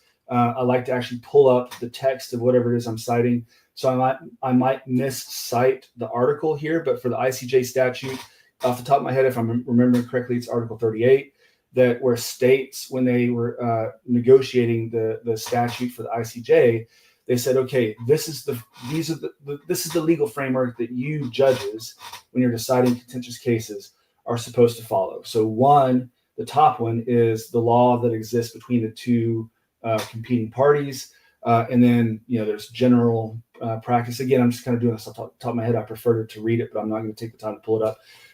But then at the bottom, there is customary law, and customary law exists anyways. But one way to determine what customary law is a subsidiary source is to consult the writings, also judgments of international tribunals, as you mentioned, and also the writings of the teachings writings. I can't remember what the language is, of the most high qualified publicists. And so there is absolutely a space for consulting the public, certainly most high qualified publicists, and we can have a debate about what qualifies for that. There is a space, and it should not be completely disregarded. So I'll acknowledge that, and that's part of my own. I incorporate most high qualified publicists in Article 38, if I remember correctly, the correct article from the ICJ statute, as my own interpretation and understanding of doctrine. So it is absolutely there. What I do think we need to do, though, is assess the extent to which the public perception, even among high qualified publicists, diverges from state practice. If we have a whole bunch of highly qualified publicists who are always saying, regardless of what the state does, the state's violating the law, we have to ask, states are the ones who have primary responsibility, according to the ICJ statute, using this as an example, for determining what the law is. And so, it's state practice is primary. It's international law, not just international law as it's perceived from high qualified publicists. Now, so my answer and your point brings up a tension that will always exist in international law, and I think it's a healthy tension. I tend to focus on state practice, doctrinal law, in part because as a legal practitioner, I couldn't give. Well, I'm not. I'll be a bit more. You could curse. You could curse. No, I don't want to do that. Thanks, though. I don't really care what a high qualified publicist thinks about what the law is. What I care about is what my state thinks it is as a matter of doctrine, and that's what I'm applying in practice. So that informs my view. But I also I'm very open about what my ideological bias, if you want to call it that, where my perspective is from, and I acknowledge that not everyone has that background and therefore doesn't have that perspective, and so I think that's an absolutely important tension, because the highly qualified publicists that exist very well may be interpreting the law in a way that states should aspire to and can eventually adopt if they're not adopting it already. And so there's absolutely space. It's as a matter of doctrine in the ICJ statute that I take very seriously.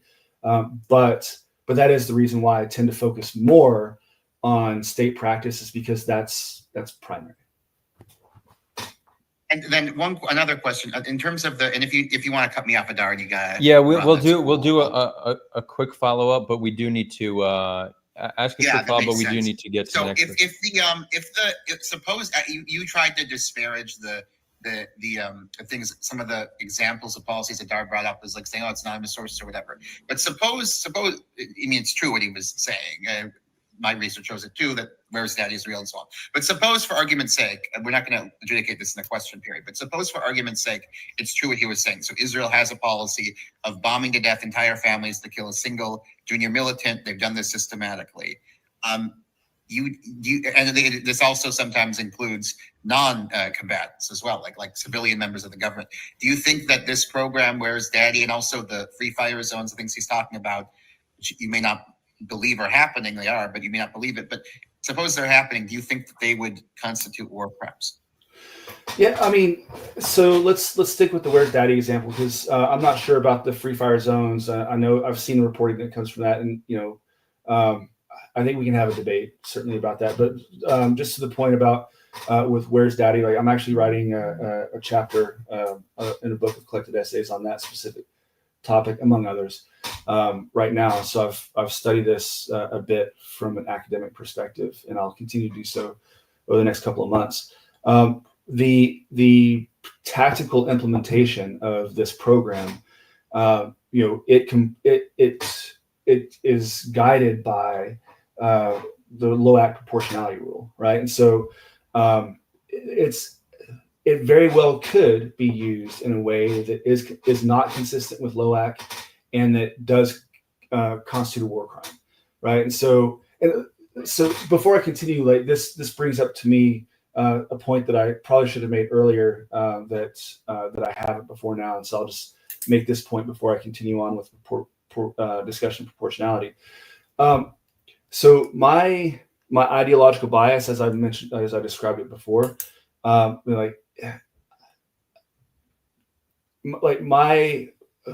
least the way that I perceive my bias is I'm committed to the law, right? I don't take sides. My whole point isn't to take sides to say, that Israel, to defend Israel or to condemn Israel, or, to defend or condemn Hamas, or, take it outside of this conflict and, to condemn or defend the United States, as I was in Afghanistan. Like none of that is I don't see that as my point. My point is, I focus on the law as I understand it, and we can have reasonable debates about whether my understanding is accurate or not, whether it's consistent with highly qualified publicists, and I get that. But that is my bias, I guess, is in favor of applying the law as I know it, as it exists in doctrine. So I don't mean to take sides. If it appears that I'm taking sides, that I am consistently defending one party or another, that's not certainly I don't see my role in that way. My role is just to apply the law as I know it. So in that's just a bit of an aside. But back to the discussion about whether a relatively low-ranking member of Hamas is killed along with the family. What we're talking about there is the low act proportionality rule. And this is something that Israel implements, the IDF implements as a matter of doctrine, just like the United States does, and just like many other advanced militaries do. So if I'm going to assess whether low act was complied with, and I'm going to assess whether war crime is committed, because if you violate the low act proportionality rule, that's a war crime. So what I need to know as a matter of doctrine is whether, and I'm going to paraphrase, but do as close to the quote as I can off the top of my head from the Rome statute, is whether this was an attack that was intentionally directing an attack in a way that the and expected incidental damage is excessive in relation to the concrete and direct military advantage anticipated. If that's the case, if I have evidence of that, then I'm absolutely fine with saying that the war crime was committed. But in order to make that assessment, I still have to have not, anonymous sourced, whistleblower testimony from Haaretz or 972 local call. I need to have evidence of intent and knowledge of the personnel that were responsible for the attack at the time. And if I don't have that, I'm not engaging in a proper LOAC analysis. I'm not engaging whether the proportionality rule was complied with or violated. If I'm not going to do that in private, in my mind, then I also won't do it in public, right? So I'll say this just like I would advising a client if I'm back on active duty in the U.S. military and advising in Afghanistan on the conduct of hostilities. Like, this is the rule, right? Let's understand the rule and let's apply the facts as we know them to the rule. And if we're missing evidence of the intent, then we can't just wave that aside and say, well, we wish that we could call this a war crime, but we can't because we don't have the evidence of intent, so we're just going to call it a war crime anyways. Like, for me, if we don't have that evidence of intent, as inconvenient as it is in public discourse, then I'm not going to say that a war crime was committed. I'm not going to say, like, it very well could be.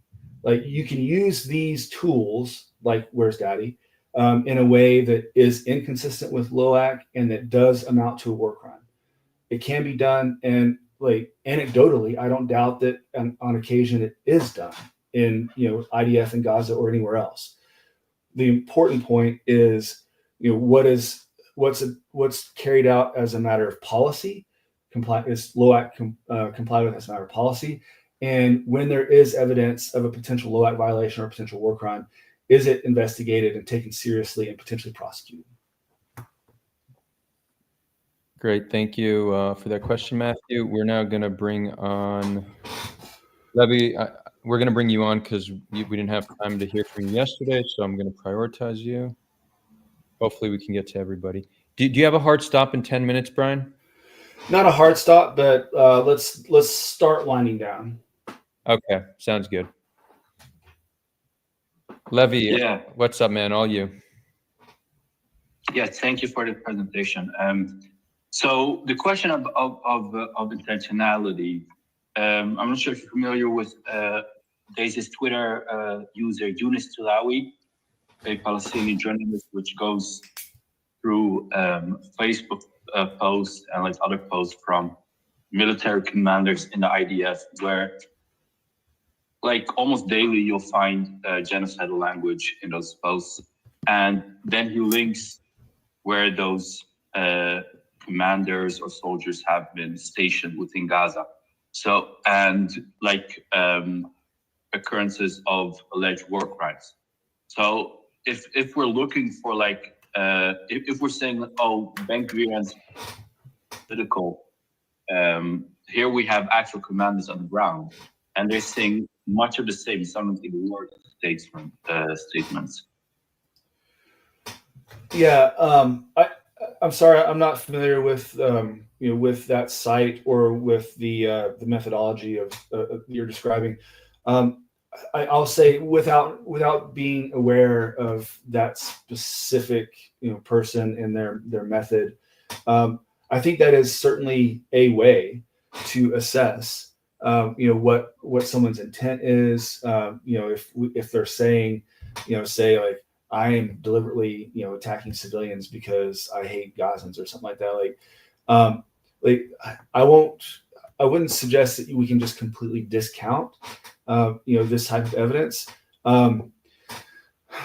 Before I speak intelligently about it, though, like, I would want to actually see the site, see the type of evidence that's being developed, to see how it's being used, like how it's being connected with the rhetoric that's being, I guess, scraped from social media. It sounds like how it's being applied to observed conduct of hostilities.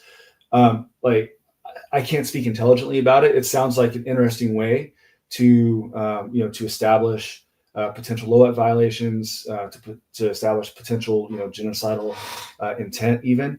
But what I would want to do is I would want to look to see, okay, this is what the the evidence that is being scraped is, how it's being applied, kind of matched operationally, and the conclusions that are being drawn therefrom. So I wrote it down. It's something I will look into. I'm just not familiar with it, so I probably shouldn't try to speak intelligently about it. If I speak intelligently at all about anything. Thanks, Lev. Thank you, Levi. And unfortunately, we're just not going to have time for follow-ups now. Nomad, I see you've been waiting. And then hopefully we could get to AKP and Dami. We'll do our best. Nomad, let's see that your audio is working now. Fingers crossed. No, Nomad, unfortunately not. It shows that you're not muted anymore, but we're not hearing it. I'm not seeing the green box. Yeah. Okay, well, we are. Sorry, Nomad. Yeah. Hey, Google. Hey, Google, no one's talking to you. Very helpful, Google. Appreciate it. Yeah, I know, right? She's just going off. This happens at least once a day. Yeah. Okay, Dami, we're bringing you on. Dami, what's up, man? Do you hear me? Loud and clear. Okay, great. So this is a question what bothered me since a long time. When I see different publications from NGOs or from the UN, many of these organizations or entities unanimously assess that there were war crimes committed or crimes against humanity, and even some say genocide. But on the other hand, when I see, especially lawyers which are affiliated with the military, and especially militaries by the United States, Great Britain, so more the allies of Israel, they are in many cases much more, I would say, lenient with their assessment or their conclusions. So what I want to ask you is there a general consensus among military experts or lawyers concerning military law, and is this also disputed in general? Yeah, that's a really good point. So, and this actually raises a point that someone I saw on when I posted about this conversation. Somebody wanted to bring up the issue of is there consensus, and should there be consensus?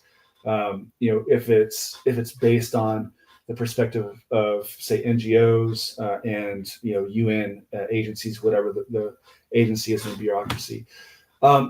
So, and this is something that I address a lot in my work. What it comes down to for me is a matter of methodology.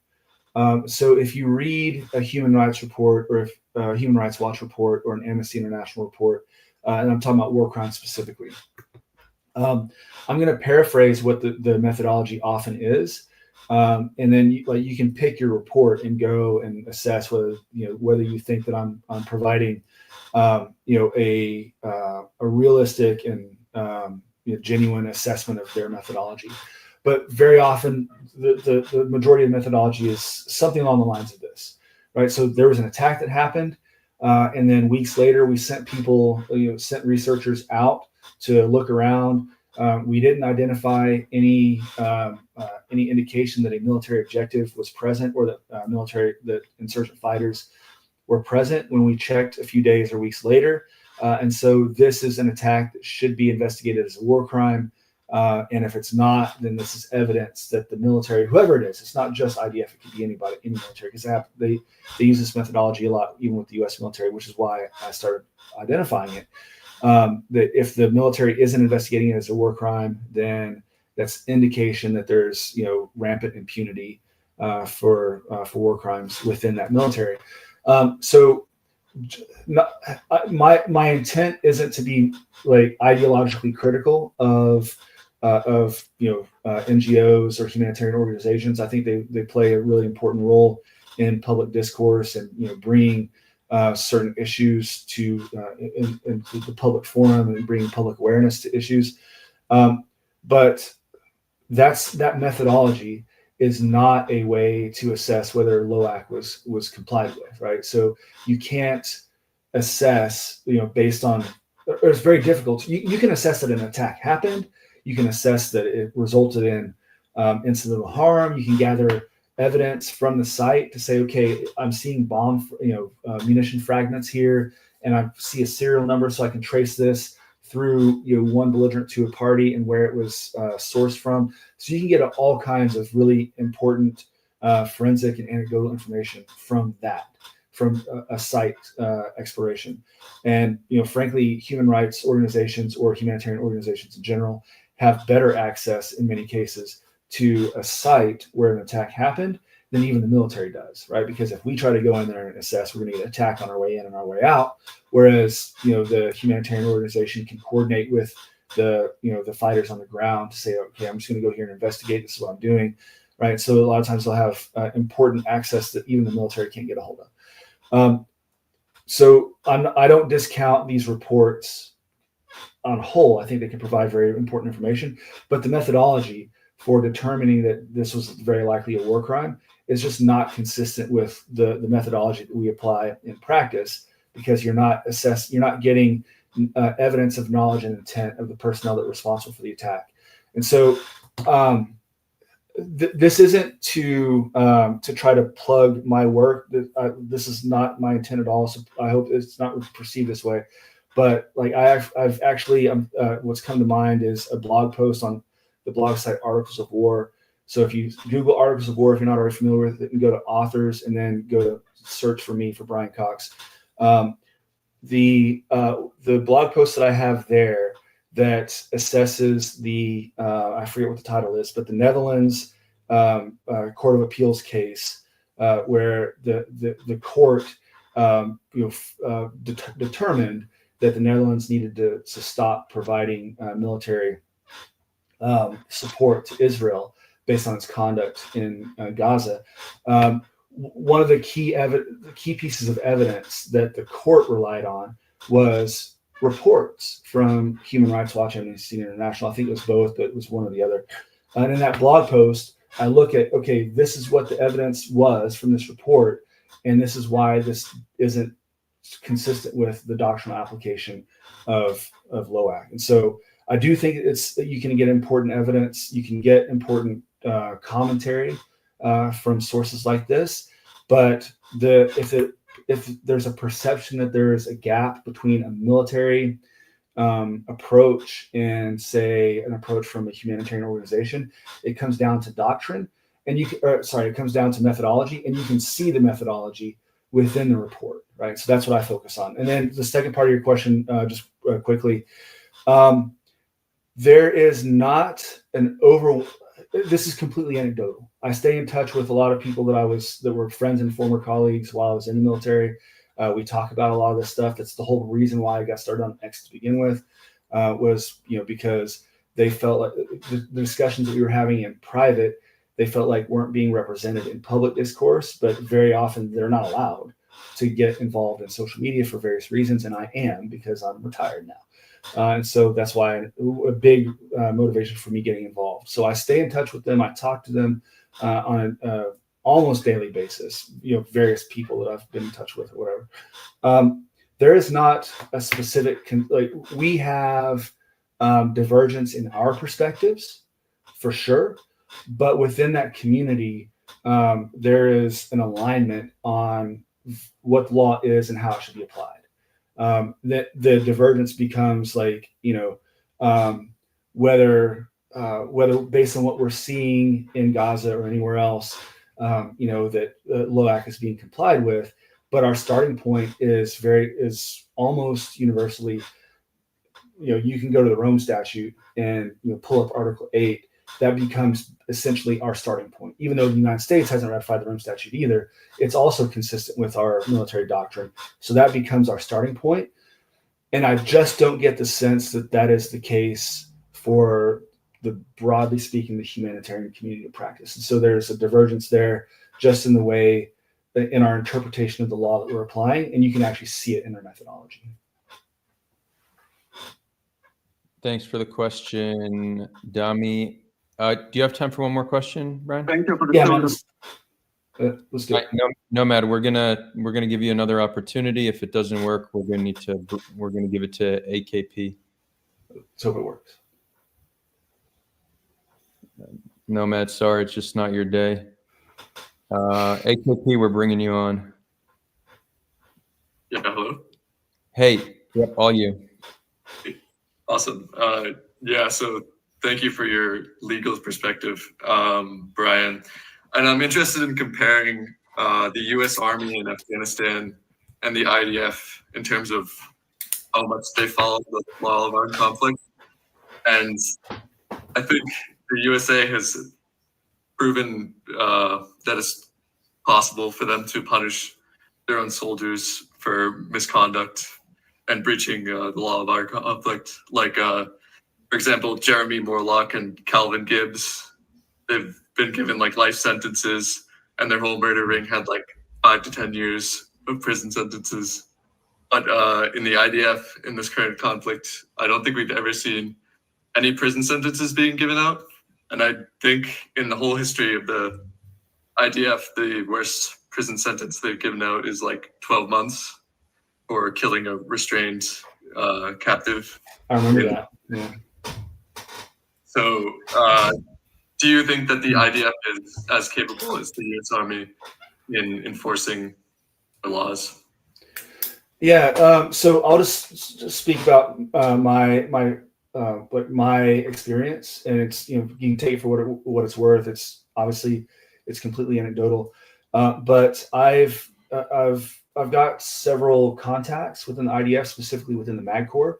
I've talked to those contacts at least fairly extensively on how they perceive LOAC and how they implement LOAC, and then kind of operationally, like how they put that into practice.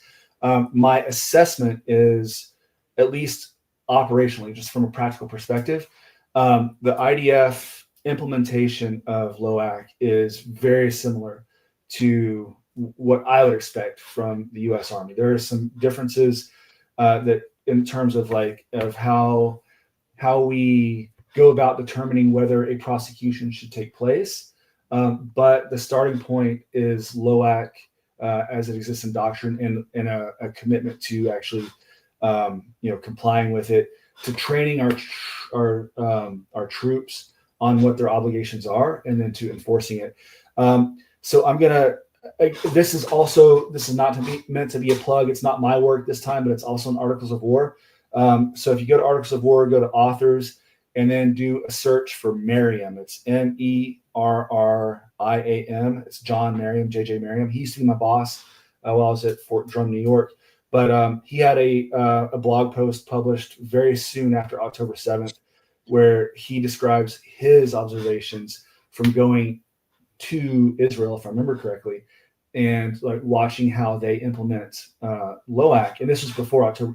It was published in the immediate aftermath of October 7th, but his experience was before October 7th, and then he wrote about it afterwards.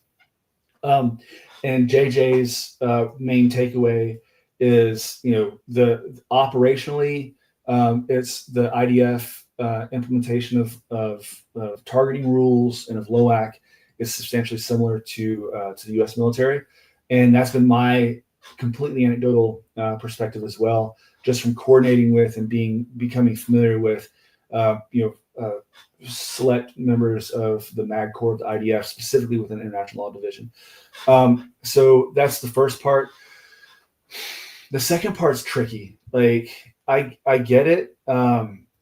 So we gave the U.S. military, we gave a life sentence without possibility of parole, if I remember correctly. Maybe he was issued death. I think it was life without possibility of parole to Staff Sergeant Robert Bales, right? And so but at the same time, so we have incidents of courts-martial that have resulted in pretty substantial prison sentences.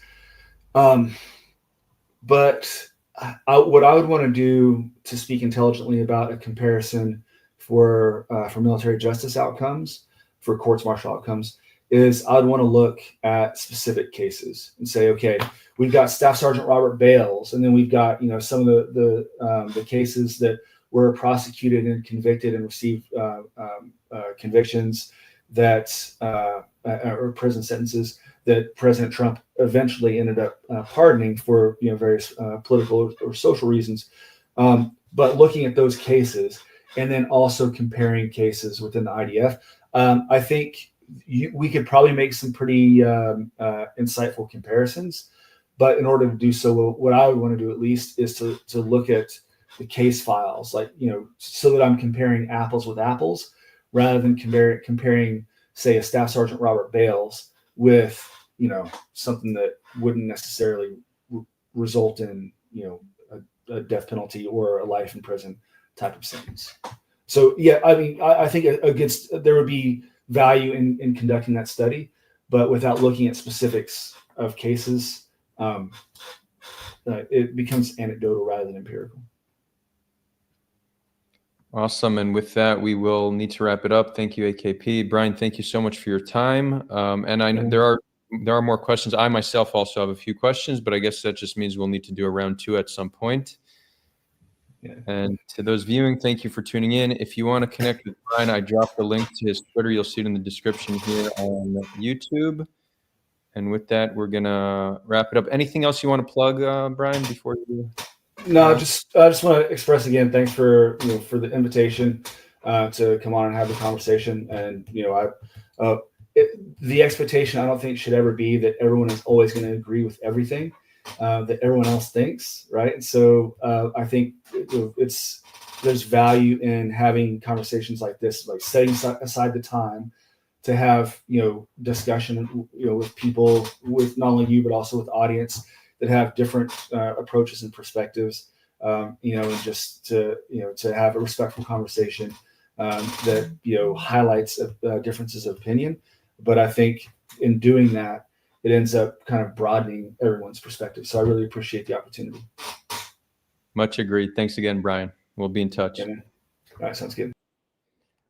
Awesome. So we are going to conclude the live stream. For those who want to continue the conversation will continue on Discord for who knows how many more hours. So I'll drop a link again to that, to the Discord. You can find it either in chat here on YouTube or in the description or in my bio on Twitter. In terms of next live stream, Thursday, 7:30 p.m. Jerusalem time, I'll be back. A viewer by the name of Daniel said he wants to debate me on some topic. I'm not sure what the topic is yet, but he's going to be coming on to engage in a nice little friendly debate Thursday evening. So I will see you all then.